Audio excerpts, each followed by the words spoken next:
Il y a une idée reçue qui me fait bondir à chaque fois, selon laquelle les transmissions sont très imposées en France. On veut toujours faire pleurer la Vierge et l'orphelin en disant je vais pas pouvoir, si je veux transmettre à mon décès 100 000 € à mes enfants, je vais être taxé. Non, c'est faux. On fait une simulation où on explique qu'on peut transmettre, un couple peut transmettre à ses 2 enfants 2,5 millions sans payer un seul euro de droit de succession. 2,5 millions. Donc ceux qui pleurent, soit c'est les très riches, qui effectivement vont devoir payer des impôts parce qu'ils dépassent 2,5 millions. Soit vous n'avez rien compris, et souvent c'est ça, hein, les gens pensent qu'ils vont payer, mais parce qu'ils n'ont pas compris. Il y a très peu de familles en France qui paient les droits de succession. Salut, je suis Mathieu Stéphanie et je vous présente La Martingale, un podcast qui vise à explorer le monde de la finance personnelle pour comprendre comment gagner à tous les coups, qu'on ait 200 € par mois à investir ou 5 millions sur son compte en banque. On va pas se mentir, c'est un peu ambitieux, mais les faits sont là. Jusqu'à maintenant, j'ai pas pris le temps de m'intéresser à tous ces sujets et il est temps que ça change. Alors abonnez-vous, des éclairages gratuits, ça commence par là.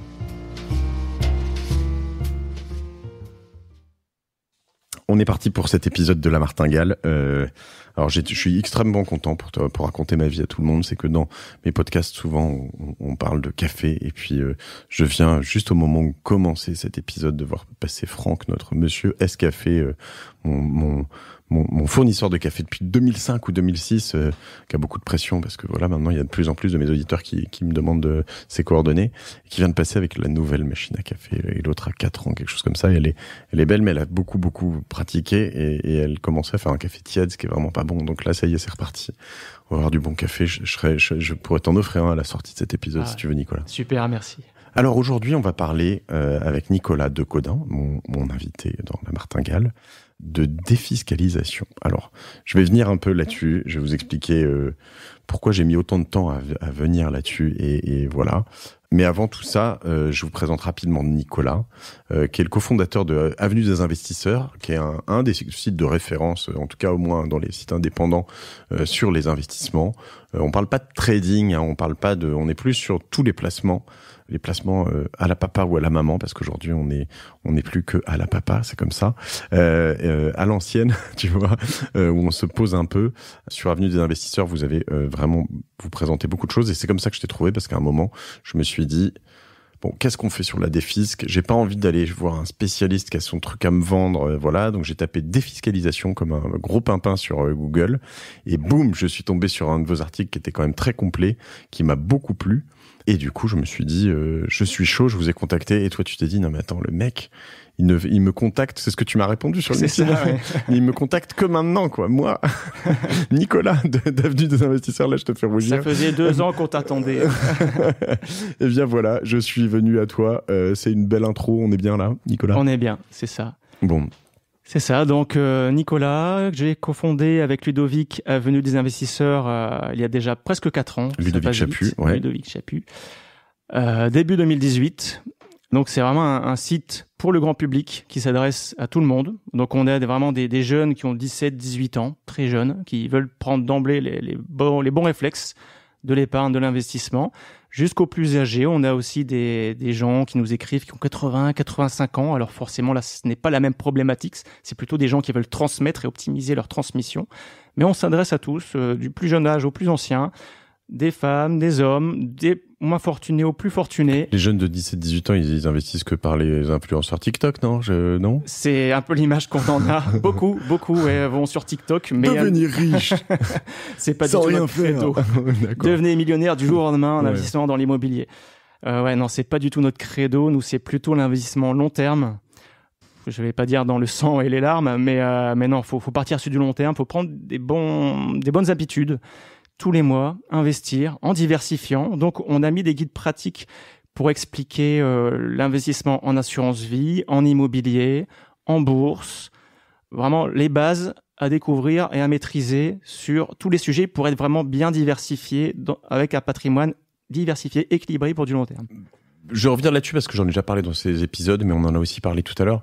Le long terme, en fait, déjà dans la vie, c'est long terme, ok, mais ça vient vite, quoi. Je veux dire, la diff, elle se fait quand même, je parle comme un jeune, big time, quand tu quand tu t'y es mis tôt à 22, 23, 24 ans, quand t'as 34, 35 ans, ça se ressent déjà beaucoup, et quand t'as 40, 45, c'est juste le jour et la nuit, quoi.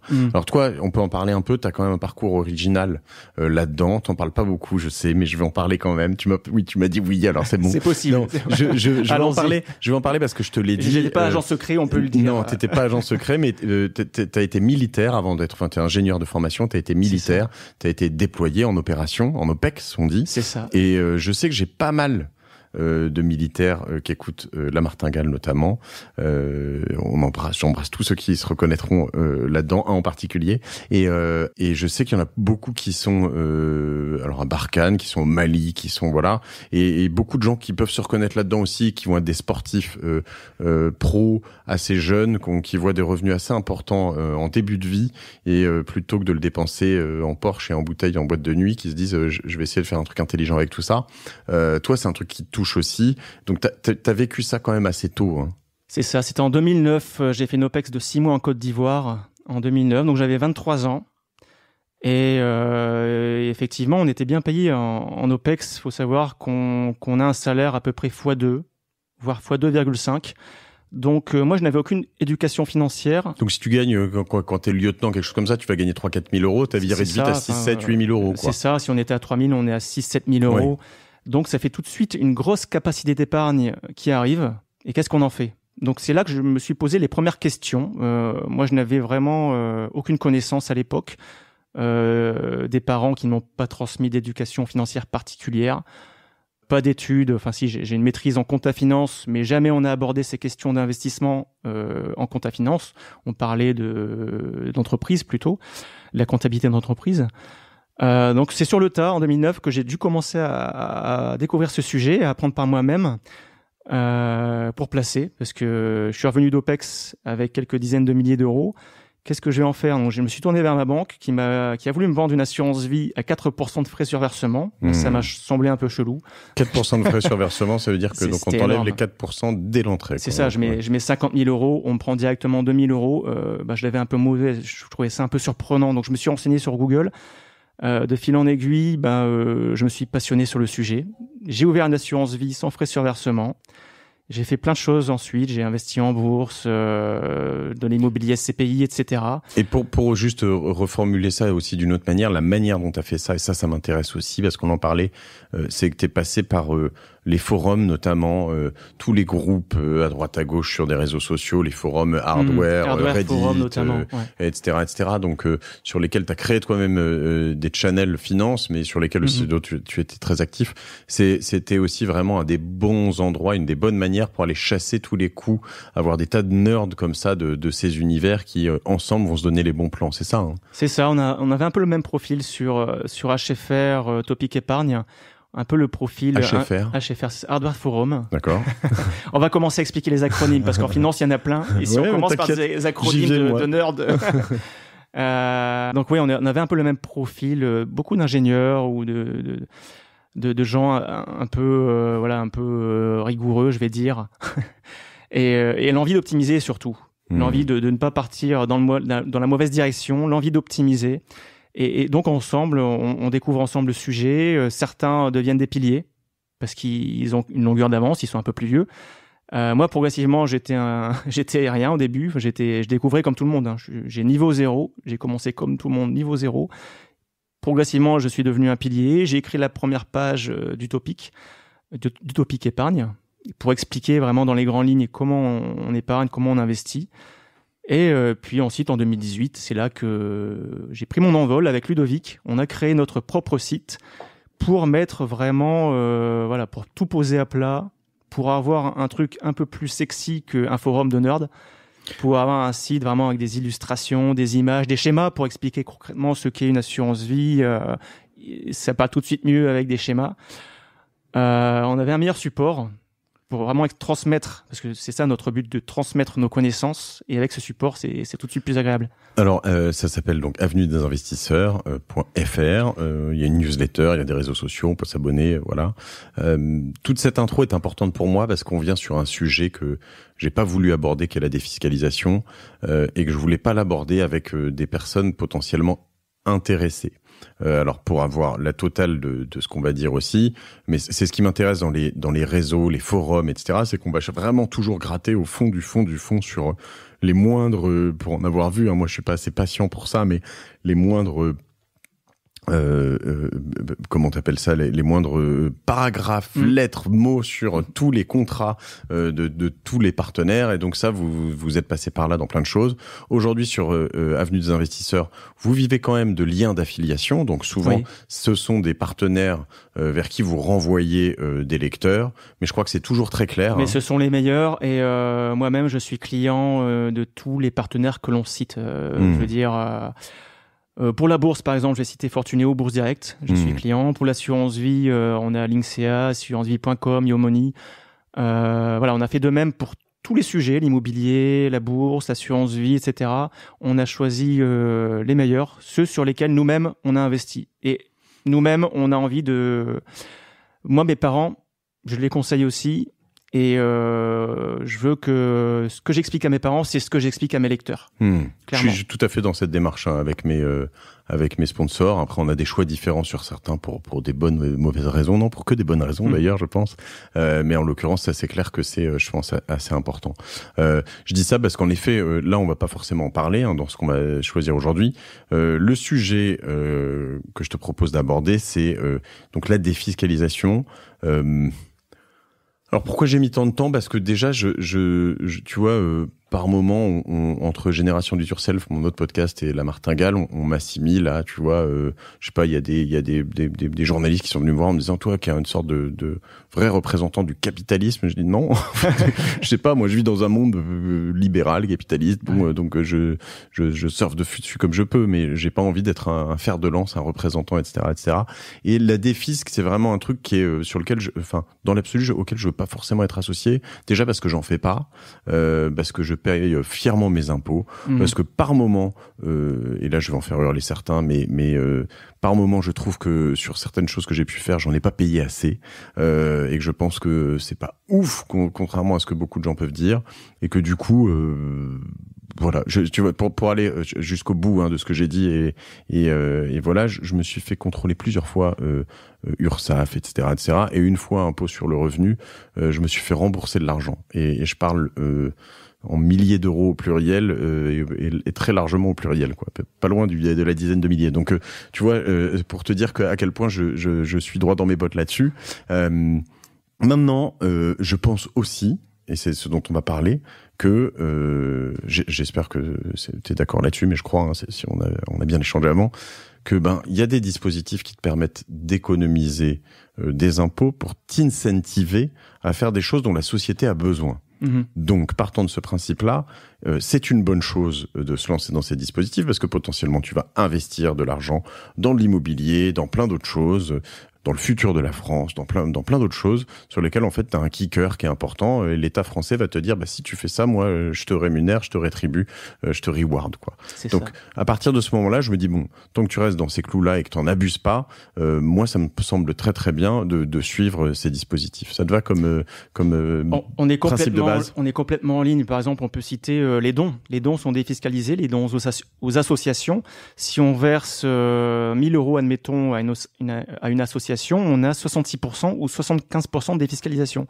Pourquoi ? Parce que ça sert à la société dans son ensemble. L'État a tendance à vouloir inciter les Français à investir dans les secteurs où il y a un besoin. Donc ce sont certaines assos, j'imagine, c'est pas tous les clubs de sport et tout. Si je verse au PSG, ça marche? Non, ça marche pas. Probablement pas une asso. Les amis de Zemmour non plus, je ne pense pas. D'accord. Mais en revanche, certaines assos, donc j'imagine qui doivent avoir une certaine accréditation. Il y a une liste, on met un lien sur notre site, je crois que ça s'appelle le site Don en confiance, il me semble, de mémoire, Don en confiance, qui liste les associations qui sont bien sérieuses et qui permettent d'obtenir la défiscalisation de 66 ou 75%. Ça veut dire que si je paye 1000 euros à une association, je vais récupérer pas sur mon assiette fiscale imposable, mais sur mes impôts directs en réduction d'impôt, voire même en crédit d'impôt. 660 ou 750 euros. C'est ça. Ah oui, d'ailleurs, j'ai fait un distinguo entre réduction d'impôt et crédit d'impôt. C'est un peu subtil, mais le crédit d'impôt, c'est encore plus puissant que la réduction d'impôt, parce qu'on peut obtenir un chèque de l'État si jamais on descend en dessous de 0 € d'impôt. Tandis que la réduction d'impôt, ça implique qu'il faut déjà payer des impôts pour obtenir une réduction d'impôt. Ok. Le crédit d'impôt va plus loin. On peut descendre sous 0 € d'impôt, et dans ce cas-là, l'État nous verse un chèque. Donc typiquement, pour dire ce dont je parlais avant, si tu fais des dons à des associations qui sont dans cette liste, a priori c'est quand même pour le bien commun, ou en tout cas le bien pas forcément commun d'ailleurs, mais d'une certaine partie de la population, et donc du coup, ou de l'environnement, ou de plein de choses, et donc du coup, comme tu finances tout ça, tu es rewardé, tu as une prime sur tes impôts. C'est ça peut être les Médecins du Monde, les Restos du Cœur, il y a des dizaines d'associations qui existent et qui méritent et qui permettent d'obtenir le crédit d'impôt. Okay. Et même si on ne paye pas d'impôt, on bénéficie quand même puisque c'est un crédit d'impôt. Donc pour les tocards comme moi qui pensent qu'on ne paye pas assez d'impôts, non, j'exagère. Là, je fais un gros raccourci, mais finalement, je devrais tout donner à des assos, donner les 25% en plus, comme ça, au moins, je payerai 0 impôt. Tu choisis un peu à qui tu donnes, ça coûte un peu plus cher quand même. C'est ça. Mais il y a un plafond. Ah. Il y a un plafond de 10 000 € par an. Au global, dans toutes les défiscalisations, par foyer fiscal, on peut défiscaliser maximum 10 000 € par an. Ok. Donc attention à ne pas être débordé, de ne pas excessivement. Ça, c'est un tort. Je peux en parler tout de suite. C'est un exemple assez incroyable. Il y a quelques jours, un ami qui est CGP, c'est-à-dire conseiller en gestion de patrimoine, m'a raconté une anecdote assez incroyable qui raconte aussi, qui illustre justement bien le problème des défiscalisations à outrance. C'est une cliente très, très aisée, puisqu'elle est en TMI, tranche marginale d'imposition 45%, donc au-delà de 157 000 € de revenus annuels, la tranche maximale. Elle a investi dans un Pinel et elle est arrivée très fière d'elle à son cabinet. Pinel, c'est de l'immobilier neuf que tu achètes avec une grosse décote, on y reviendra. C'est de l'immobilier défiscalisant, c'est un peu la star des défisques. Souvent, les gens pensent à défiscalisation égale Pinel, c'est très réducteur parce que les défisques, c'est pas que l'immobilier, et l'immobilier, ce n'est pas que Pinel. Bref, c'était une cliente qui avait acheté, qui venait de signer son Pinel, et qui va voir mon ami CGP et qui dit « Ah, grâce à ça, je vais avoir 5 000 € de réduction d'impôt par an. Sauf que mon ami, en tant que bon professionnel, regarde ses déclarations de revenus et lui dit « Non mais madame, 5 000 €, ce n'est pas possible. Vous défiscalisez déjà 7 500 € par an avec votre femme de ménage. » Ça, il faut le savoir aussi. Une femme de ménage ou de soutien scolaire ou la garde d'enfants, on défiscalise, on a un crédit d'impôt de 50%. Alors, je défiscalise. D'un coup, je ne savais pas. Tu défiscalises sans le savoir, mais tout le monde défiscalise, je pense, sans le savoir. Et là, cette dame, en gros, payait sa femme de ménage 15 000 € par an, donc elle défiscalisait 5 500 € par an. Ok, pardon, tout de suite. Ok. Mais je m'en doutais, j'ai pas voulu te couper tout à l'heure, mais tu disais, je défiscalise pas, je me disais, à mon avis, il le fait, mais sans le savoir. Ouais, ok. Et donc, attends, juste, ça veut dire qu'au total, tout confondu, tu peux pas défiscaliser plus de 10 000 €. C'est ça. Et cette dame, donc, si on additionnait les 7 500 € défisc avec sa femme de ménage, plus ces 5 000 € du Pinel, ça fait 12 500 €. Donc, mon ami CGP a dit, non, madame, vous allez défiscaliser maximum 2 500 € et pas 5 000. Parce que déjà, en ajoutant les 2005, vous serez à 10 000. C'est le plafond annuel. Donc déjà, elle fait un peu la grimace. Et après, raison de plus, il lui explique, mais vous savez que sur vos revenus locatifs de l'immobilier Pinel, votre appartement, là, vous allez générer 10 000 € d'impôts de plus par an. Parce que vos revenus locatifs vont être imposés. En tranche 45%, ça fait très mal. Et si on ajoute en plus les 4% de CEHR, de contribution exceptionnelle aux revenus, parce qu'en fait, la tranche marginale maximale en France, c'est pas 45, c'est 49. Si on ajoute la CEHR, pour vraiment les très hauts revenus qui dépassent 500 000 € par an, là, elle explosait tout, plus l'IFI. L'IFI, c'est l'impôt sur la fortune. Et là, il a dit, madame, vous êtes en train de faire une défisque pour gagner 2 500 € de crédit d'impôt, mais cette défisque va vous générer 10 000 € d'impôts supplémentaires par an, parce que vous êtes en tranche 45% et parce que vous êtes à l'IFI. Et là, finalement, elle croyait faire une défisque, mais elle allait se retrouver en déficit de 7 500. Enfin, elle allait payer... C'était l'inverse. C'est elle qui allait payer 7 500 € de plus d'impôts par an. Entre les 10 000 moins les 2005. Tout ça pour un Pinel qui, généralement, vaut rien. Enfin, c'est ça. C'est ça, parce qu'en plus, la base d'un investissement, c'est pas la défisque. La base de son investissement immobilier, c'est d'acheter un bel appartement, dans un bel immeuble, dans une ville qui va se valoriser, un bel emplacement. Et là, un bon prix, surtout. Voilà, on en parlait. Et le bon prix, oui. Déjà, là-bas, faut pas acheter surcoté. Et là, en plus, elle avait acheté au prix du neuf, plus 40% par rapport au marché à Lille. Enfin, c'était horrible. Donc, non seulement Elle pensait défiscaliser 5 000 par an, mais elle se retrouve en fait à payer 7 500 € d'impôts plus par an. Et en plus, pour un appartement qui est surévalué de 40% de rentrée de jeu, donc elle vendra très mal. Et là, c'est typiquement la catastrophe dont on met en garde tous nos lecteurs.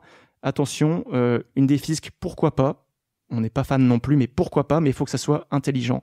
Et là, c'était vraiment l'illustration même de la bêtise qu'il ne faut pas commettre. Alors du coup, la défisque, tu as posé le périmètre, c'est 10 000 € par an maximum, quoi qu'il arrive. T'es multimilliardaire, tu peux pas défiscaliser plus. C'est ça, donc c'est plutôt une lubie de classe moyenne sup, la défisque. C'est une lubie de classe moyenne sup, parce que quand t'es millionnaire ou milliardaire, tu t'en fous de défiscaliser 10 000 € par an, c'est rien, tu payes 500 000 ou 1 million d'impôts par an. 10 000 €, c'est le trait de crayon, tu t'en moques complètement, surtout si c'est pour faire des défisques, comme on l'a dit, un Pinel mal placé ou... Il y a plein d'autres défisques qui sont très borderline et ouais, donc c'est un truc de jeune et de classe moyenne sup. Enfin, quand je dis jeune, c'est ouais. Après, il y a des défisques et on en a parlé tout à l'heure, comme le don. On ignore, mais on défiscalise en faisant un don ou en employant une femme de ménage moi j'ai un gamin qui est en crèche et on défiscalise 50% des frais de la crèche par an. Pareil, il y a une limite. Je crois que c'est 1 500 € maximum par an, mais on défiscalise comme ça sans le savoir. Mais c'est une défisque à partir du moment où un comportement, un acte nous permet de payer moins d'impôts que ce qu'il devrait. C'est une défisque. Mais après, il y a la bonne défisque et la mauvaise défisque. C'est comme les inconnus, le bon chasseur et le mauvais chasseur. Alors, je te reprends juste là-dessus. Ce qui est important par rapport à ton histoire là, c'est que quand quelqu'un te dit, un vendeur de quelque chose, qui peut être un vendeur de crèche en l'occurrence, il te dit, mais non, mais t'inquiète, ça te coûtera de toute façon, quoi qu'il arrive, moins 1 500 € parce que c'est 1 500 € de défisque. Ouais. En fait, lui, il sait pas ce que t'as défiscalisé déjà. Il sait pas si t'es une femme de ménage ou nounou. Il sait pas si t'as un Pinel ou si t'as un machin. Vous faites déjà attention à votre plafond parce que sinon, en fait, tes 1 500 €, ils sont pour ta pomme, quoi. Parce que, oui, il va dire c'est moitié prix, mais oui, attention de ne pas avoir déjà explosé le plafond. Ce serait dommage. Parce que c'est un argument marketing. Oui, il y a plein de vendeurs qui disent vous allez défiscaliser, etc. C'est un super argument marketing. Mais déjà, est-ce que c'est nécessaire? Est-ce que je suis dans une situation où j'ai besoin de défiscaliser? Il faut savoir qu'en France, il y a que 43 ou 44% des foyers qui payent l'impôt sur le revenu. Donc déjà, d'une, est-ce que j'ai besoin de défiscaliser? Et de deux, est-ce que c'est pertinent dans ma situation? Bon, partons du principe que quand même, j'ai pas que des milliardaires et des millionnaires qui écoutent la martingale. Oui. Je ne crache pas sur 10 000 € par an. Dans quel cas et pourquoi et sur quoi je m'oriente pour défiscaliser? Question très large, un peu. Voilà, je te laisse avec ça. Peut-être juste pour situer un point vraiment de base, parce qu'on se rend compte avec tous nos lecteurs qui nous écrivent qu'il y a un gros malentendu des Français avec le concept de tranche marginale d'imposition. La TMI dont je parlais tout à l'heure, je parlais des 45%, mais ça c'est le max. Mais ça commence à 0%. La tranche 0%, c'est entre les revenus compris entre 0 et 10 000 €. Grosso modo, on n'est pas... Tu parles sur quelle période? Par mois? Sur l'année. Donc, pour un foyer fiscal, pour l'année, on a imposé une tranche marginale de 0% pour les revenus entre 0 et 10 000 € à une tranche de 11% entre 10 000 et 25 000 € dans l'année et 30% entre par 25... foyer. Par foyer. Ouais, par foyer. Pour une part. Attention, on divise pour une part. Donc, si j'ai deux parts, si on est deux adultes, ça fait deux parts, on divise par deux. C'est pour la part. La part est imposée à 30% entre 25 000 € et 73 000 €. T'as un endroit où tout ça est bien expliqué sur ton site. Oui, sur le site. Tu me donneras le lien, on le mettra, tranche marginale d'imposition, ça te fera un petit lien SEO, on en parlait. Il y a un cas pratique. Merci. C'est pas tombé dans l'oreille d'un sourd. Mais oui, on explique tout bien. Déjà, on explique d'abord la théorie parce qu'on se rend compte que les gens n'ont pas les bases. Et ensuite, on explique même par des cas pratiques parce que c'est le plus simple. Pour comprendre un sujet, le mieux, c'est de poser des chiffres et de prendre un exemple concret. Admettons une famille avec 100 000 € de revenus. Combien de vous? 2 sans enfants. Ok, ça fait 2 parts. Et à partir de là, on explique concrètement ce qu'elle va pouvoir faire, cette famille. Et ce que tu vas nous dire, c'est que c'est pas... c'est que les revenus additionnels qui sont compris, j'imagine. D'où le terme marginal. Dans tranche marginale d'imposition, il y a M comme marginal. Dans la TMI, il y a M comme marginal. Et marginal, c'est-à-dire que c'est que la marge qui est imposée. Ça veut dire que peu importe ce que tu gagnes, entre 0 et 10 000 €, tes 10 premiers milliers d'euros que tu gagnes par part dans l'année sont imposés à 0, ne sont pas imposés. La suite est imposée entre 10 et 25, tu as dit 11% la deuxième tranche, ensuite 30%, ensuite 41%, ensuite 45%. Mais oui, il y avait l'anecdote il y a quelques années. je suis pas très footeux, mais là, ça m'a marqué. C'était, je crois, les clubs de foot qui voulaient imposer les salaires des footballeurs en Ligue 1. Et les gens ont crié en disant, non, attention, ils vont être tous imposés à 45%. Et même les journalistes eux-mêmes, les journalistes économiques faisaient l'amalgame en disant, quoi, 1 million d'euros? Si le mec gagne 1 million d'euros par mois, il sera imposé 45% de 1 million. Mais non, c'est, d'abord, c'est 0% jusqu'à 10 000. Et après, c'est 11% de, voilà, c'est la tranche marginale qui est imposée. De même, j'ai des histoires incroyables, des collègues qui refusaient des collègues d'amis qui refusaient des augmentations de salaire en disant, non, mais là, je gagne 73 000 euros par an. Célibataire, une part. Je suis à 30%. Je veux surtout pas être augmenté à 75 000 parce que sinon je vais passer en tranche 41% et tous mes revenus vont être taxés à 41.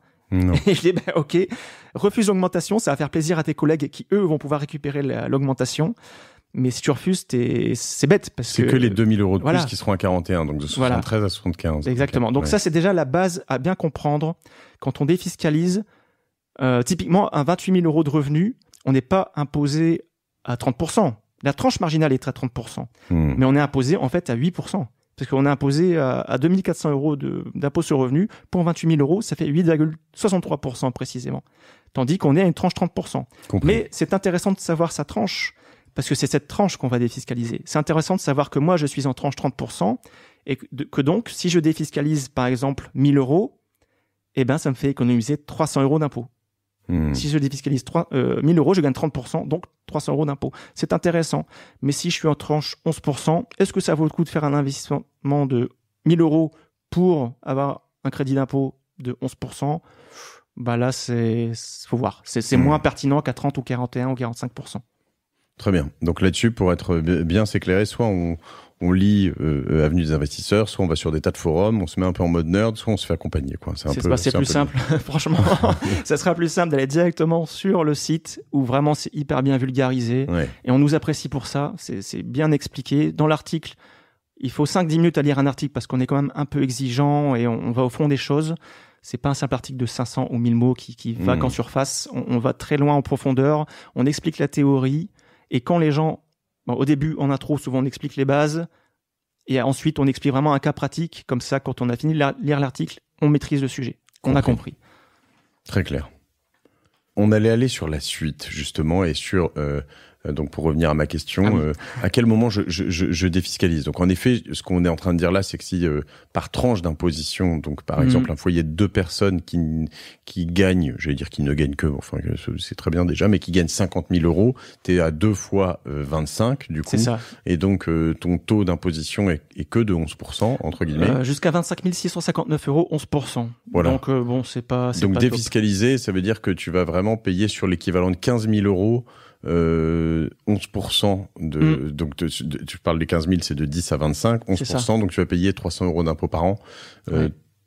T'arracher pour défiscaliser 300, tu peux, hein, mais finalement je dirais, si tu veux faire ça, fais un don, ce sera le plus simple.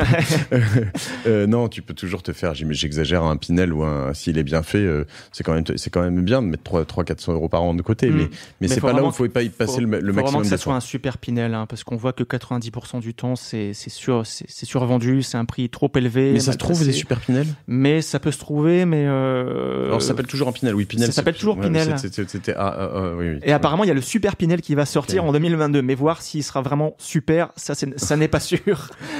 Mais il va s'appeler le super Pinel. Du moins, pour l'instant, la presse le présente comme tel, comme le super Pinel. Mais il faut voir si ça sera vraiment super. Sachant que si j'ai compris, la blague dans le métier, c'est que tu te fais Pinel, c'est ça? Donc, je me suis fait pineliser, moi, personnellement, il y a quelques années. Voilà. Et donc, est-ce que tu vas te faire super pineliser par la suite? C'est la question. Moi, ça m'a calmé. Du moins, maintenant, je suis très regardant sur l'immobilier défiscalisant. D'abord, voir s'il est bien placé et s'il est vendu au bon prix. C'est la base. Après la défisque, c'est le bonus, ça vient après. Très bien. Mais pour répondre à ta question. Donc du coup, on y va plutôt un peu plus loin normalement, c'est-à-dire qu'à partir de quand t'as un revenu qui est au-delà de 30-35 000 euros peut-être par part, peut-être encore. Ouais, mais il y a même des choses à faire avant cela, parce qu'en fait, on pense toujours des fiscs comme réduction au crédit d'impôt. Mais ce n'est pas que ça. C'est aussi optimiser ses revenus financiers. Déjà, il y a les revenus du travail. C'est la base. Ouais. Mais après, il n'y a pas que les revenus du travail. L'impôt sur le revenu frappe aussi les revenus financiers, qu'on appelle les revenus mobiliers. Il frappe aussi les revenus locatifs. Revenus fonciers souvent, mais ça peut être aussi des bénéfices industriels ou commerciaux, les BIC, quand on loue en meublé. Il frappe aussi les revenus agricoles, les plus-values. Voilà, il y a 7 catégories de revenus qui existent. Mais donc, il faut aussi penser à optimiser ces revenus financiers. Typiquement, moi, j'ai un gros portefeuille en bourse. Je mets le maximum en assurance vie et en PEA. Pourquoi ? Parce que, par exemple, l'année dernière, j'ai sorti encore de mes assurances vie 8 000 € de mes assurances vie pour acheter ma résidence principale. J'ai dû faire un apport et j'ai sorti mon argent d'assurance vie. Qu'est-ce que j'ai fait ?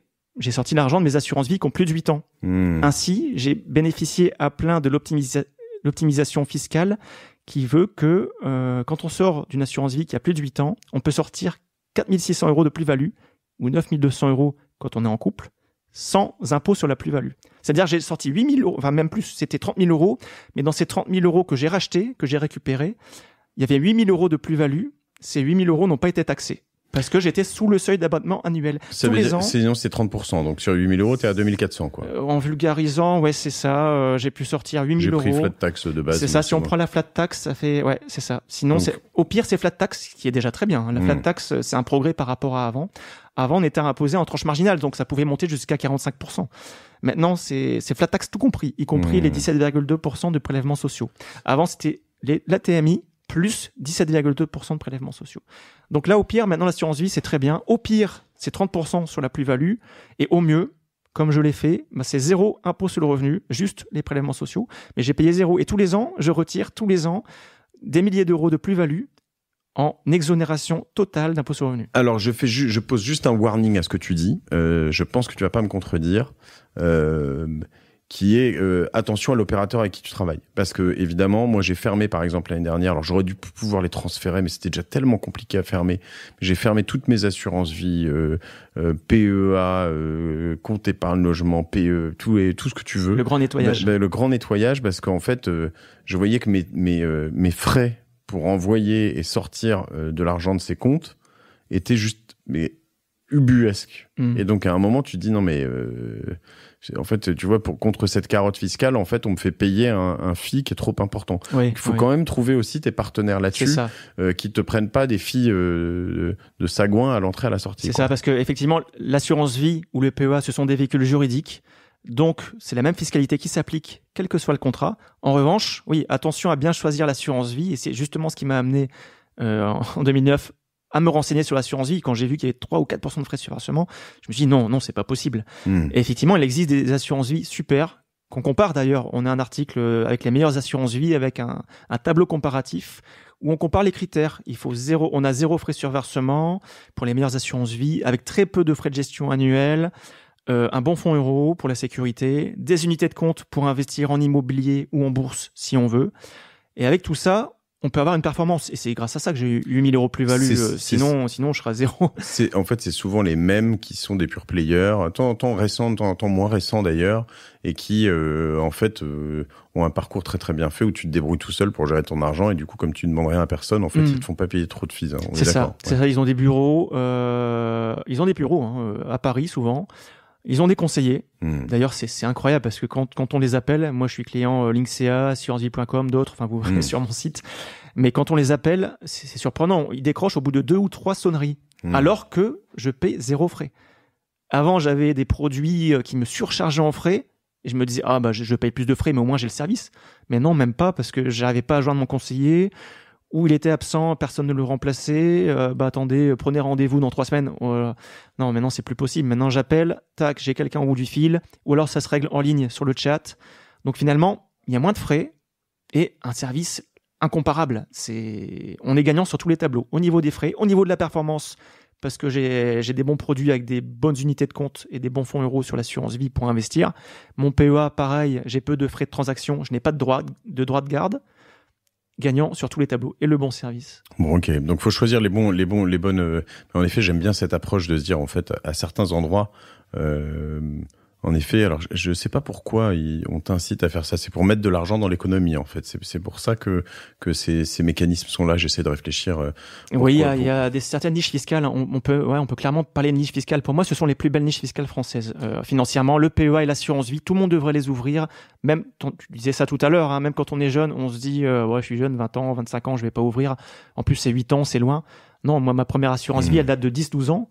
Et c'est passé hyper vite. Et maintenant, j'en profite pleinement. Je suis hyper content à 38 ans de retirer mon argent non fiscalisé, 8 000 euros non fiscalisés. Avec ça m'a fait un plus gros apport immobilier où je peux payer les études de mes gosses sans être imposé dessus. Et là, déjà, c'est de la défisque qui ne dit pas son nom, mais c'est déjà, du moins, c'est de l'optimisation fiscale. Et ça rentre dans ces 10 000 euros aussi, hein, quand même. Non. Ah, d'accord, non. C'est tout ce que tu fais là-dessus. Tu fais bien de le dire. Ouais. Non, c'est pas dans le cadre des 10 000 euros. Donc, il faut vraiment optimiser, il faut profiter de ces niches que sont l'assurance vie et le PEA. Parce que si je veux, je retire 9 600 euros de plus-value par an de mes assurances vie sans impôt. Mon PEA, pareil. Donc, si je veux activer, ce qu'on est en train de dire, soit j'en ai pas là tout de suite, boum, j'ouvre donc en cherchant, tu vois, Bourso, Linkisea, bien comparer. Voilà, on compare, on regarde. De toute façon, il y en a qui se valent à peu près. Voilà. Soit je vais directement sur soit j'en ai un et potentiellement si je suis dans un acteur où je vois que je sais pas si on peut négocier avec eux, je suis pas sûr, ça m'étonnerait. Non, c'est mort. Si on veut négocier la Banque Postale, Société Générale, etc., c'est pas donc possible. je transfère à moins de mettre des centaines de milliers d'euros. Il y a voilà, je transfère mon compte sur on peut le transférer, je crois. Malheureusement, l'assurance vie, il y a la loi Pacte il y a 2 ans, en 2019, qui a dit OK pour le transfert d'assurance vie, mais à condition de rester chez le même assureur. Ça, c'est dans le meilleur des mondes, c'est en théorie. Maintenant, en pratique, on remarque que, et ça, c'est plein de lecteurs qui nous le disent, que les assureurs ne jouent pas forcément le jeu, ou ça freine des cas de fer, ou ça prétexte des problèmes techniques pour dire que non, mais désolé, on n'arrive pas à transférer. Pourtant, c'est une assurance vie qui est... Parce que je peux pas en avoir deux. Si on peut avoir des dizaines.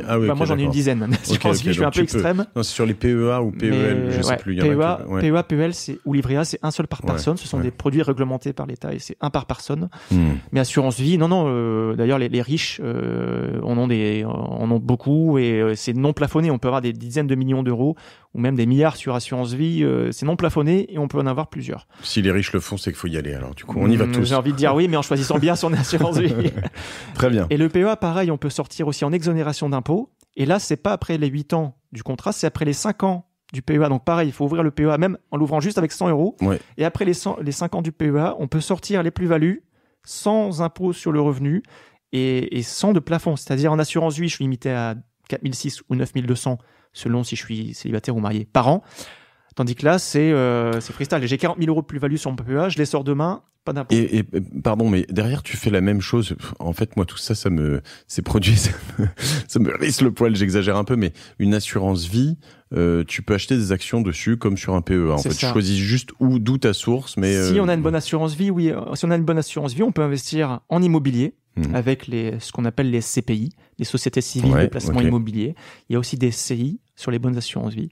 On a aussi des fonds, carrément, des fonds actifs ou des trackers. Les trackers, ce sont des fonds passifs qui répliquent la performance d'un indice boursier. Ça peut être un tracker CAC 40 qui va répliquer à 0,01% près la perf du CAC 40. On a des trackers même Nasdaq. C'est à la mode en ce moment, mais ça marche bien. Ça fait des performances. T'as même des trackers Bitcoin, je crois. Des trackers, j'en ai à titre perso, mais pas sur assurance vie, malheureusement. Je les ai sur compte titre. Du coup, sur compte titre ordinaire, la fiscalité est moins bien. C'est la flat tax à 30% sur mes plus-values. Okay. J'aurais préféré l'avoir sur PEA ou sur assurance vie fiscalement, mais je l'ai sur... Donc tout est possible. Il y a tous les véhicules possibles sur assurance vie, mais sur les bonnes assurances vie. Ok. Dans les 7-8 autres catégories de revenus sur lesquels on peut optimiser...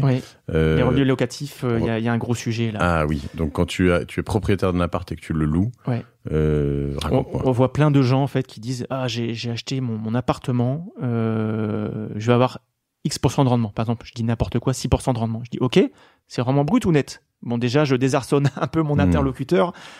il ne comprend pas trop la différence. Et je lui explique, mais tu es au courant que tes revenus locatifs sont imposés. Ouais. Et le mec, la moitié du temps, les gens disent, ah bon? Je te fais une pause là-dessus. Mettons que si je reviens sur ce qu'on disait tout à l'heure, tu gagnes, mettons, 45 000 euros par an. Alors, tu as tes premières tranches qui sont pas imposées, etc., etc. Et puis, tu t'achètes, mettons, bien un appartement et puis qui te rapporte 1 000 euros par mois, par exemple, en loyer. Tes 1 000 euros, souvent, tu vas te dire, je vais me les mettre en face d'un emprunt qui va me coûter 1 000 euros. Donc, tu te dis, c'est bon, ça se paye tout seul. Sauf que comme tu gagnes 40 000 euros ou 45, on va rester sur 45, tu passes de 45 plus 1 000 euros fois 12. Donc, 12 000 euros de plus par an de revenus. Ces 12 000 euros sont imposés à combien Là, au maximum, en tranche 45, ça sera 45%. 45%. Pardon. D'abord, si c'est une location nue, on va prendre le régime microfoncier qui permet d'abattre 30%. Donc, on sera imposé sur une assiette de 70% des revenus. D'accord, donc environ 9 000 euros, quelque chose comme ça. Donc, à peu près sur 9 000, là-dessus, on va payer 45% d'impôts sur l'assiette de 70%. Plus, et c'est pas fini, les 17,2% de prélèvements sociaux. Donc, tu arrives à 5 000, enfin voilà. Donc du coup, en fait, ton remboursement à 1 000 euros te coûte quand même 500 plus de 500 euros qui s'envolent en impôts. Faut faire attention à ça. Donc, c'est nul. Mais ça, c'est si la personne ne s'est pas renseignée. Si c'est le noob total qui n'a pas voulu se renseigner et qui a fait un truc, qui a signé sans se renseigner, alors là, il va se faire plumer, ça va être très violent. Par contre, s'il est plus avisé, il a comparé les fiscalités, et là, il existe une niche fiscale incroyable. C'est la meilleure pour moi de l'immobilier. LMNP, c'est ça, la location non meublée professionnelle. Yes, je la connais celle-là. Ouais. Et ça, pour nous, c'est vraiment le truc, c'est le truc de dingue. Tellement dingue d'ailleurs que depuis 10 ans, les députés, il revient souvent l'idée de supprimer cet avantage fiscal parce que c'est tellement incroyable. En fait, avec le LMNP, mais là, on ne parle pas de résidence. Je reviens, location meublée non professionnelle. Donc, tu loues pas un appartement nu, mais il est meublé. Donc, je sais pas ce que ça veut dire meublé. Voilà. Meublé, il y a une liste, il y a un décret qui est sorti qu'on explique aussi. Il y a un décret qui fixe exactement ce qu'il faut fournir comme prestation à son locataire. Mais c'est assez simple, c'est un lit, une étagère, deux chaises, 4 fourchettes. Oui, il y a même le vaisselier, il y a tout, je sais plus, un balai, je crois. Il y a toute une liste. Mais finalement, ça coûte 2 ou 3 000 euros à équiper l'appartement. Mais juste avec ce petit investissement de 2-3 000 euros d'équipement, vous allez avoir un retour d'investissement énorme. Parce que qu'est-ce que ça fait fiscalement, le LMNP? Ça permet d'amortir l'achat du bien. Si j'achète un bien, par exemple, à 100 000 euros, l'État permet d'amortir le bien sur X années. Ça peut être, on va dire, sur 20 ans ou 25 ans, admettons. On va amortir 4% du bien par an. Qu'est-ce que ça veut dire amortir 4% Alors, amortir, c'est-à-dire pour 100 000 euros, typiquement, 4%, ça fait 4 000 euros.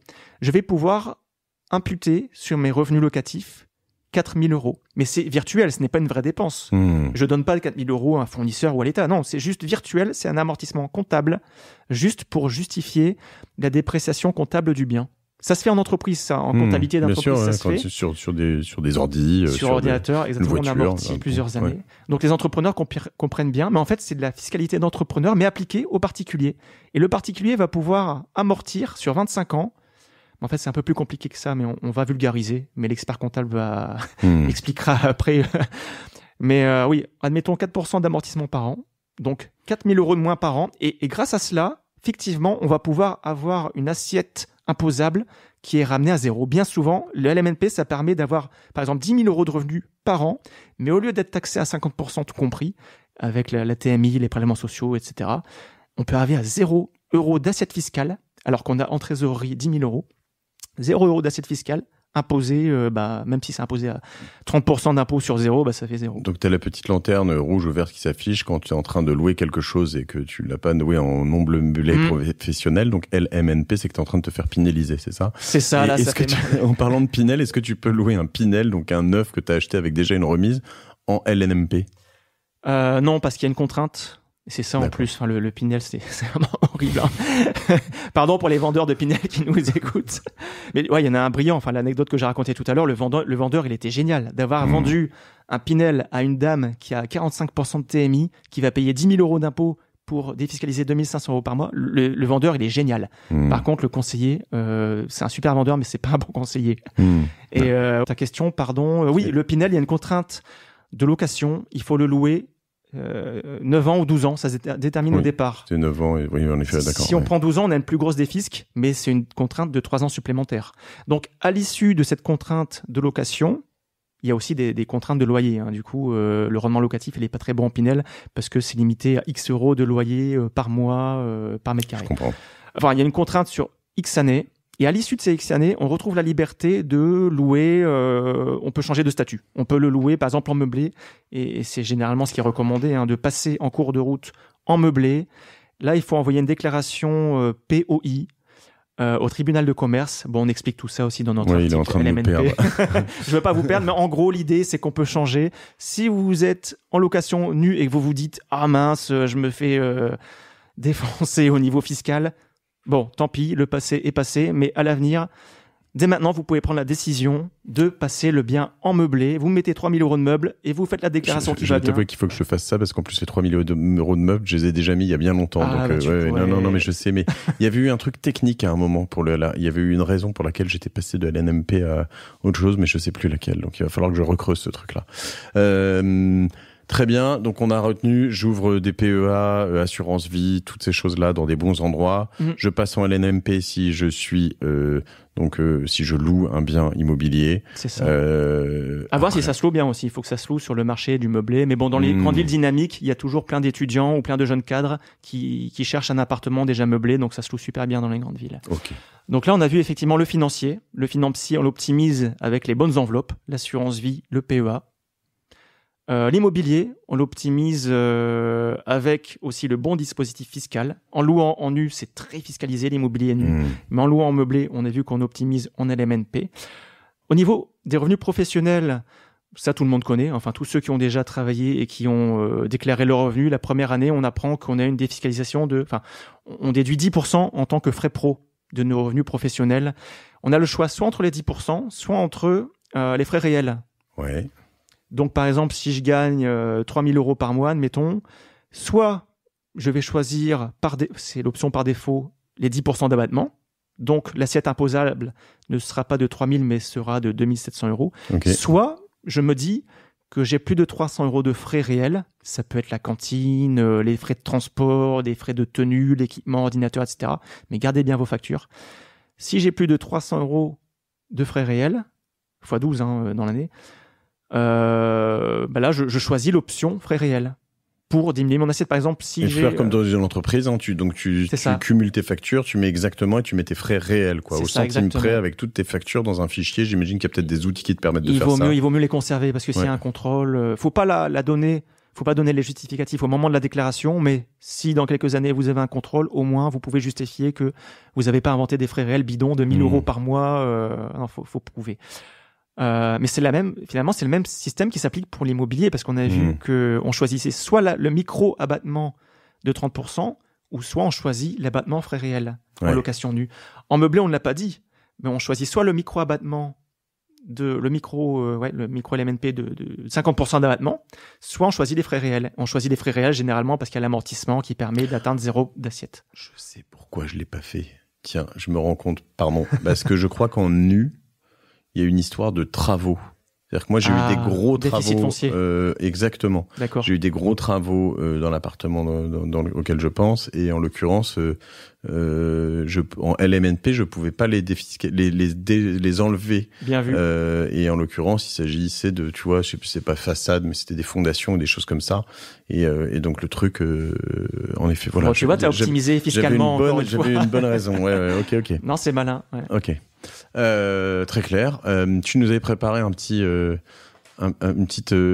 c'est ça, simulation. J'ai fait un petit cas pratique. Alors, c'est pas évident comme ça. C'est plus clair à l'écrit avec les calculs, mais en gros, voilà l'idée. C'est on prend un couple marié, sans enfants, pour faire simple, donc 2 parts fiscales, qui gagnent 107 000 €. 30 ans, quoi. 31 ans. 107 000 €. Ouais, ils gagnent bien déjà. Ils ont une bonne trajectoire. C'est des jeunes qui en veulent, qui sont à Paris, qui bossent. Elle travaille chez Google et lui est entrepreneur en devenir. Le couple moyen français, quoi. Et lui est entrepreneur en devenir et il crève la faim. Non, c'est pour prendre un cas où il y a matière à travailler, en fait. Parce que si on prend le couple à 30 000 €, il y a pas vraiment matière à optimiser. Là, il y a un couple avec le couple à 30 000 €, on est clair, en fait, défiscalisé. Non, allez, plutôt jouer au tennis, ce sera mieux, ou à la pêche, ça marche. À 30 000 euros aussi, on peut investir, comme on l'a dit, en assurance vie. Attention, j'ai pas du tout de jugement de valeur dans ce que je dis avec les couples de gens qui gagnent 30 000 euros. Je dis juste que ça vaut pas le coup de se faire chier. J'ai commencé à peine au-dessus du SMIC et à l'époque, je défiscalisais pas, quoi. Non, il y avait rien à faire. Enfin, si, j'ai fait un robien qui m'a fait mal. Justement, c'était une bêtise. Et après, grâce à ça, j'ai appris. Mais tu t'es fait robianiser, mais ça marche moins bien. Ça marche moins bien. Du coup, d'accord. Mais on va prendre 107. On va prendre un foyer fiscal qui a matière à défiscaliser pour avoir matière à faire un cas pratique sympa. Admettons 107 000 euros. Il y a des revenus du travail. Donc on l'a expliqué. On l'a expliqué qu'effectivement, soit on choisit frais réels si c'est supérieur aux 10% d'abattement par défaut. Donc là, je vais zapper toute cette partie au début, mais on a compris, on a optimisé donc les salaires en choisissant tantôt frais réels, tantôt les 10%, selon ce pour quoi on est gagnant, ce avec quoi on est gagnant. Financièrement aussi, on avait 10 000 euros de plus-value. Ça, on a optimisé parce qu'on était en assurance vie et en PEA. On n'était pas en compte titre ou d'autres véhicules fiscalisés. Donc c'est un couple qui investit 100 ou 200 000 euros en assurance vie, en PEA. Donc il peut se permettre de retirer 10 000 euros tous les ans défiscalisés. Donc les produits d'épargne. L'immobilier, pareil, au lieu d'avoir 10 000 euros de revenus locatifs taxés à fond en location nue, ils ont fait un LMNP, donc assiette imposable 0. Du coup, on rabaisse encore l'assiette imposable. Et grâce à ça, finalement, des 107 000 euros de revenus, tout compris, travail, revenus locatifs, revenus mobiliers, on descend à 66 000 d'assiette imposable. Ça, c'est ce qui constitue notre RBG, revenu brut global. Et ça, c'est l'assiette qui devient imposable. C'est-à-dire qu'on a additionné pour le foyer fiscal 66 000 euros imposables. Au lieu de 107 000, déjà, c'est la meilleure chose à faire. C'est, première étape, rabaisser l'assiette imposable. Et souvent, on commence par là. Les vendeurs de défisc, ils n'en parlent pas de ça. Ils vendent leur défisc et leur crédit d'impôt. Non, première chose, le plus efficace, descendez votre assiette imposable. Parce que si on descend à 0, 0 taxé de 30%, ça fait 0. Donc la première chose à faire... Même à 70%, ça fait 0. Même à 70%, toi, t'es un matheux. Ouais, tu as vu ça, je suis fort. T'es un bon matheux aussi. Mais moi, là-bas, je suis pas du tout matheux. Donc il y a de l'espoir. Enfin, moi, je suis vraiment nul en maths. J'ai eu 7 au bac en maths, je suis nul. Mais en revanche... T'as fait compta quand même derrière, ça m'inquiète. Mais j'étais mauvais en compta. Par contre, la gestion du pognon, ça, j'ai toujours su parce qu'il faut juste... C'est hyper simple. Même les profils littéraires peuvent comprendre parce qu'il faut juste comprendre les pourcentages. T'étais peut-être bon en bonbons. J'ai 8 bonbons, je t'en enlève 2, il t'en reste combien? Je faisais du troc à la maternelle. Ça marchait, ok. Et c'est véridique en plus. À l'école primaire, je faisais du business de bonbons. Mais ouais, c'est pour vraiment, pour décomplexer, parce qu'il y a des gens qui me disent, mais moi je suis littéraire. Mais peu importe, je suis même plus littéraire que matheux, c'est pour ça que j'aime bien écrire sur mon site. Je suis vraiment nul en maths et il faut juste comprendre les pourcentages en fait. Ok. 66 000. Revenons-en au revenu brut global de 66 000, c'est l'addition de tous vos revenus catégoriels. Du travail, du immobilier, etc. 66 000, on va travailler sur cette assiette maintenant. Et rien que ça, on est passé de 13 000 euros d'impôt à 7 800. Parce que 66 000 euros d'impôt, d'assiette imposable, ça donne 7 800 euros d'impôt. J'ai fait la simu. Mais il y a mieux à faire. Qu'est-ce qu'on peut faire maintenant? C'est travailler sur une déduction. On va encore baisser l'assiette imposable. Qu'est-ce qu'on peut faire? C'est le PER, c'est un produit qui est sorti avec la loi Pacte en 2019. Le PER, c'est le plan d'épargne retraite. Et c'est un produit d'épargne, comme le nom l'indique, qui permet d'épargner pour la retraite. Et en versant dessus, on défiscalise. En fait, plus précisément, si on verse par exemple 1 000 euros en tranche marginale d'imposition 30%, ça nous donne le droit de diminuer notre revenu imposable de 1 000 euros. Et donc, si on est en tranche 30%, on gagne 300 euros d'impôt. Donc tu places de l'argent pareil et cet argent va où? Il va sur les comptes? Tu peux le placer ça fonctionne comme l'assurance vie. Si on a compris l'assurance vie, on a compris le PER dans sa forme assurantielle. Parce qu'il y a 2 formes de PER, mais le plus courant, c'est le PER assurantiel. 99% des PER. Sous sa forme assurantielle, il y a un fonds euro pour la sécurité du capital, mais qui rapporte très peu, environ 1%, et ça baisse de plus en plus à cause des taux bas. Et il y a ce qu'on appelle la famille des unités de compte qui permettent d'investir en SCPI, immobilier, en bourse, avec des fonds d'investissement. Voilà, on peut faire ce qu'on veut en PER comme l'assurance vie. Si on a un profil défensif ou offensif, on adapte, on peut faire son petit mélange de fonds euros d'unités de compte. Et sur tous ces comptes, il faut juste penser une chose qui est importante pour moi aussi, c'est que cet argent est bloqué. sur le PER, sur le PEA, sur le P. Enfin, je veux dire, il est bloqué. Il faut qu'il y ait 8 ans minimum, sinon pour avoir une fiscalité intéressante, il faut. On se met ses propres blocages si on veut, parce que sur l'assurance vie, on peut retirer du jour au lendemain. Au pire, on est taxé à 30% sur la plus-value. Et ça, 30%, c'est plutôt sympa. C'est le truc par défaut et c'est mieux par rapport à avant.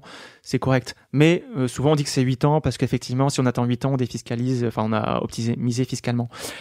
Ça vaut pour le PEA et pour l'assurance vie. On sort quand on veut, mais effectivement, si on peut attendre, c'est mieux. Par contre, pour le PER, on ne sort pas quand on veut. Le PER, c'est bloqué jusqu'à la retraite, sauf dans quelques cas de figure.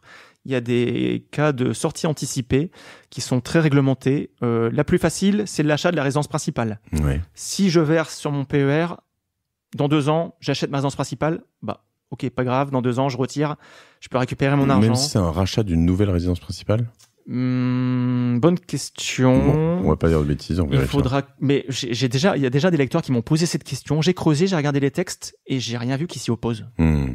Même si donc a priori rien ne s'y oppose, je n'ai pas vu de petit astérisque qui explique que non, il y a un cas. Apparemment, c'est achat de résidence principale, point final. J'ai pas vu de trucs supplémentaires. Il y a aussi on peut sortir en anticipé pour des accidents de la vie, c'est moins sympa, mais en cas de licenciement, d'invalidité, de faillite, cessation de paiement de notre entreprise, on peut sortir en anticipé. Donc voilà, le PER, c'est un produit qui n'est plus tunnel. Avant, le PER, ça existait, mais sous le format PERP, que d'autres ont peut-être connu. C'était moins bien, parce que c'était vraiment bloqué jusqu'à la retraite. Il y avait moins de cas de sortie. On pouvait pas sortir pour la résidence principale. Maintenant, on peut. Ma question vient en effet parce que juste, c'est bien d'économiser des impôts, mais faut pas oublier de vivre, quoi. C'est juste ça. Sinon, tu finis le plus riche du cimetière, c'est très bien. Voilà. T'auras pas payé beaucoup d'impôts, t'auras pas eu l'impression de machin, mais bon, en attendant, tu t'auras pas fait tes restos étoilés, et puis peu importe tes kiffs dans la vie, tu vois ce que je veux dire. C'est ça. Donc c'est pour ça qu'on explique la base. Ça reste quand même l'assurance vie, le PEA. C'est liquide. Liquide, ça veut dire qu'on peut retirer l'argent quand on veut. Contrairement au PER, où là, attention, il y a des cas de sortie anticipés et du coup, c'est beaucoup moins liquide. Et en plus, pour optimiser fiscalement, on ne peut pas. Il faut se rappeler que la règle, c'est quand on verse dessus, on défiscalise la somme qu'on va verser dessus. Donc, faut pas verser excessivement, sinon on va défiscaliser pour rien. Et j'y pense, mais ça c'est très adapté, je pense, pour des professions comme la mienne, d'entrepreneurs, de freelance, de gens comme ça, parce qu'en l'occurrence, généralement, en plus, on cotise quand même assez mal pour la retraite. Donc, poser des choses ici pour potentiellement les placer et se dire que ce sera moins fiscalisé, c'est pas si mal.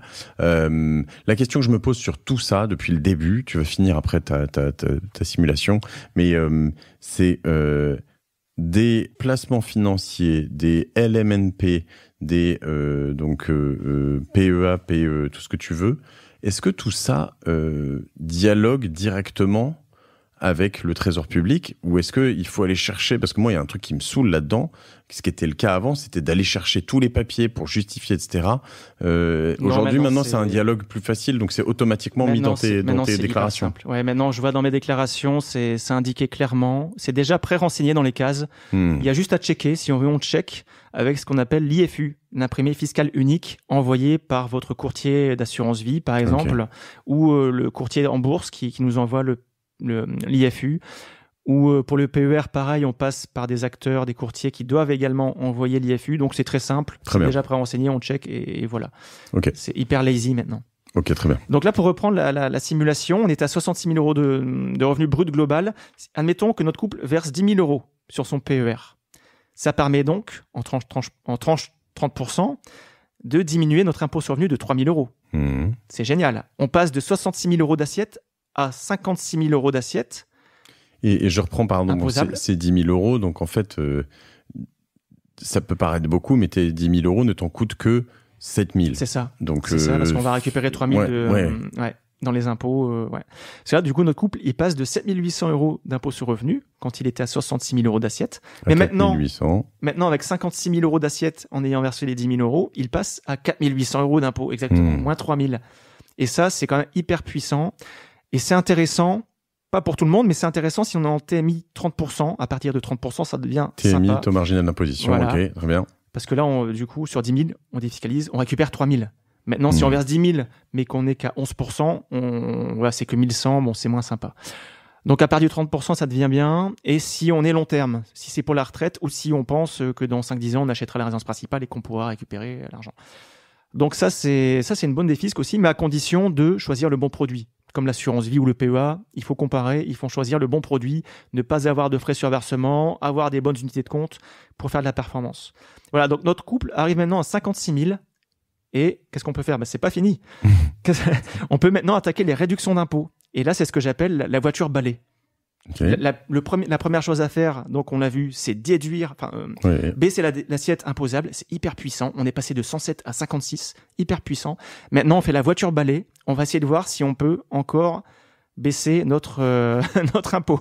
Là, on a 4 008 d'impôt sur le revenu au lieu de 13 008 au début. Alors, qu'est-ce qu'on peut faire ? Il y a plein de solutions. On a vu la garde d'enfants, la femme de ménage, moins 50%. Ça, c'est génial en plus parce que ça contribue à notre confort de vie. C'est vraiment et en plus, ça crée de l'emploi. Ouais. Donc, c'est vraiment très vertueux pour la société. C'est vraiment du win-win. Il y a aussi ce que j'aime bien. Enfin, moi, à titre perso, j'aime beaucoup. Je pense que je vais investir dessus. C'est ce qu'on appelle les GFI, groupements forestiers d'investissement. En gros, on achète une part de forêt.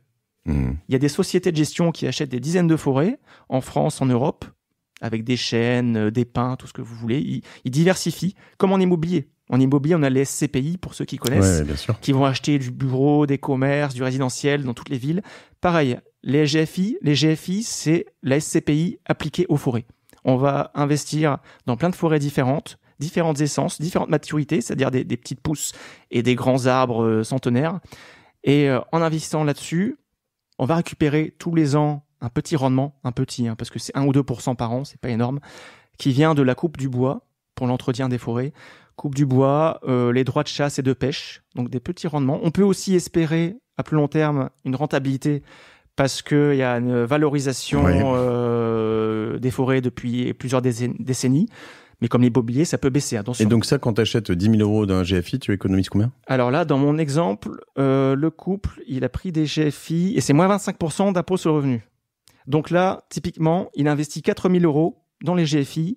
Il obtient moins 1 000 € de réduction d'impôt. 25%.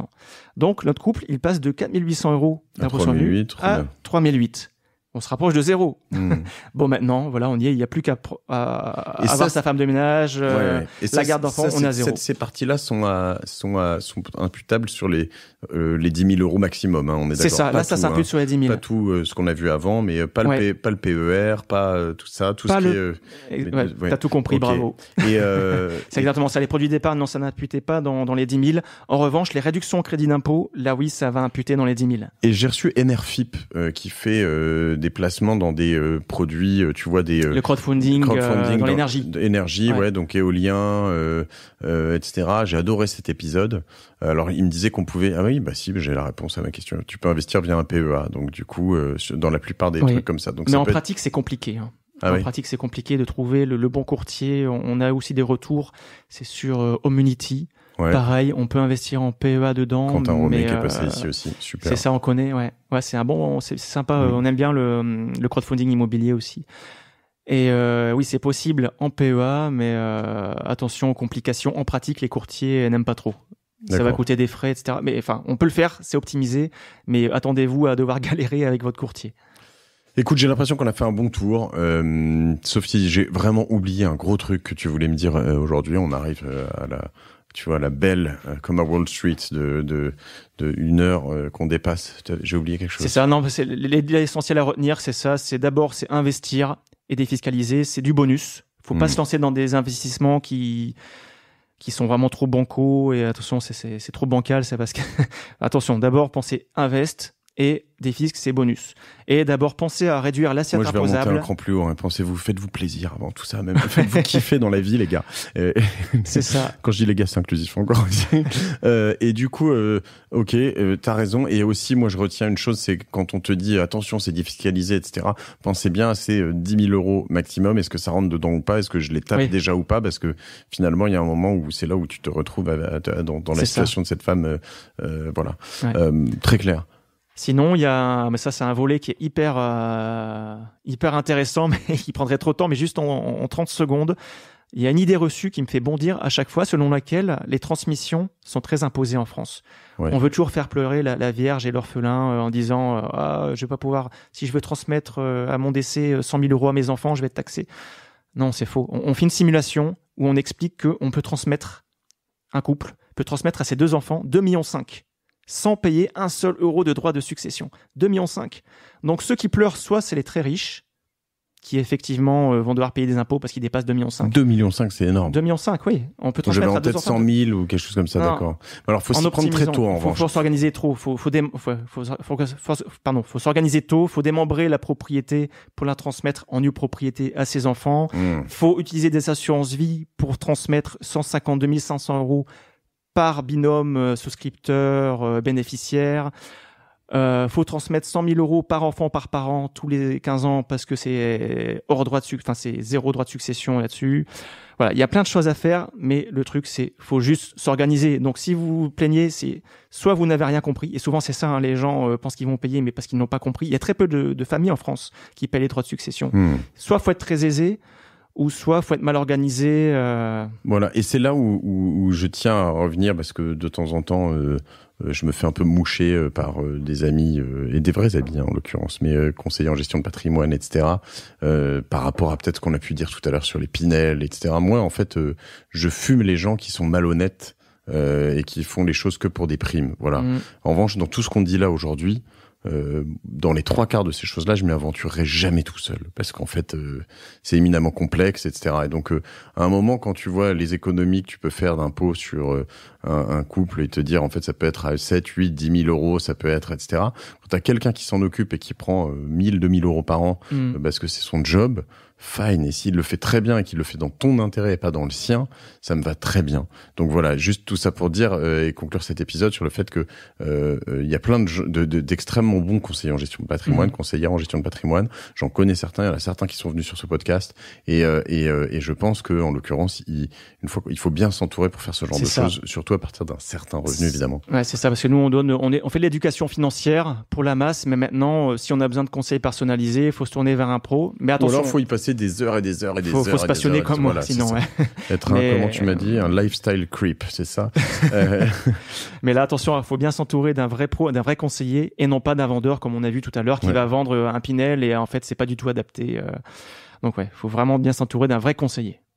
On te suit sur LinkedIn, toi, hein, c'est comme ça que je t'ai contacté. On est sur LinkedIn, mais c'est Nicolas, pas là qu'on est le plus actif. Non, mais je parle en toi perso. Après, c'est toi que j'ai eu. Moi, on peut avoir Ludovic Chaput sur son LinkedIn à lui, mais toi, Nicolas Decodin, j'imagine, on t'ajoute donc DECAUDAIN.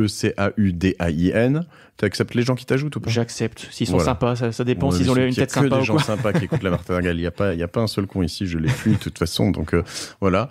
Et comme sur ton site, je suis sûr, Avenue des Investisseurs, on s'abonne à la newsletter évidemment. On peut vous suivre sur les réseaux sociaux à droite à gauche. Sur Facebook, on est partout. Facebook, Twitter, Instagram. Non, mais Facebook, on fait plus, c'est fini. C'est trop vieux, mince. Moi, je suis presque quadra. Hein. Moi, je le suis, mais bon, c'est fini depuis quelques années. Donc, très bien. Insta, éventuellement.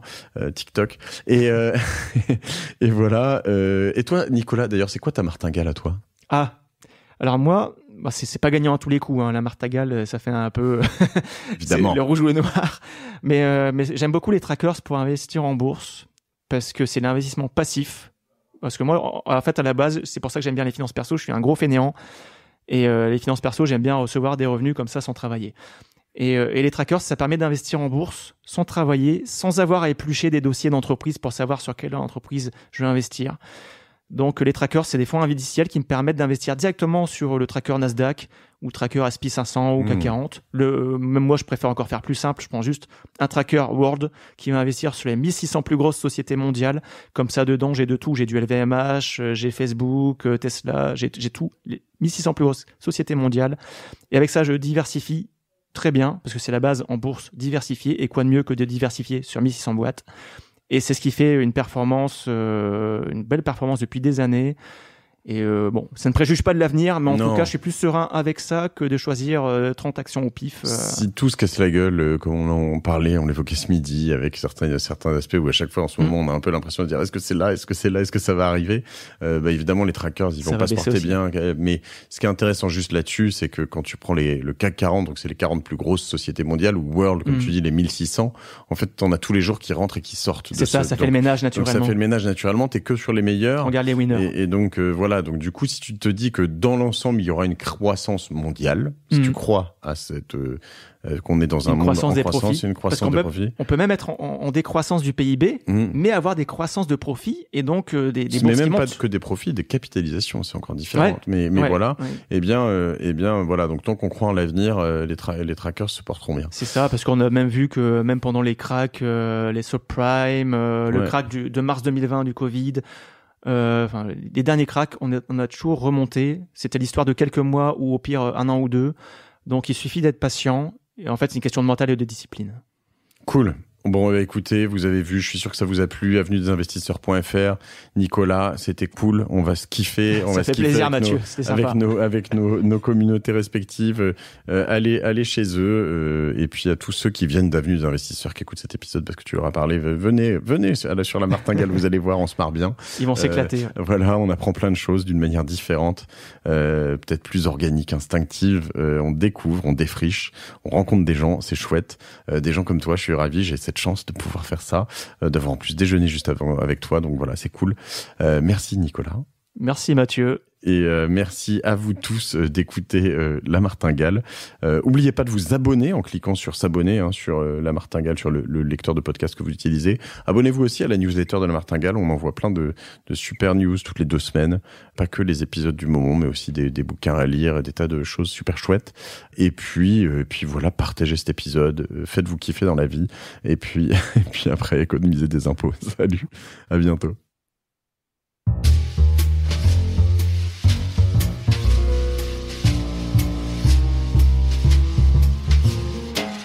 Merci d'avoir écouté La Martingale jusqu'au bout.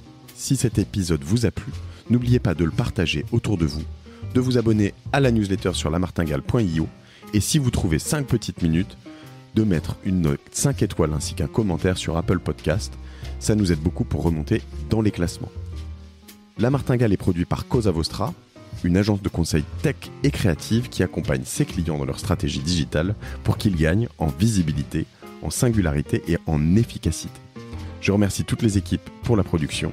Je vous retrouve dans 15 jours. Je suis Mathieu Stéphanie et je vous dis merci.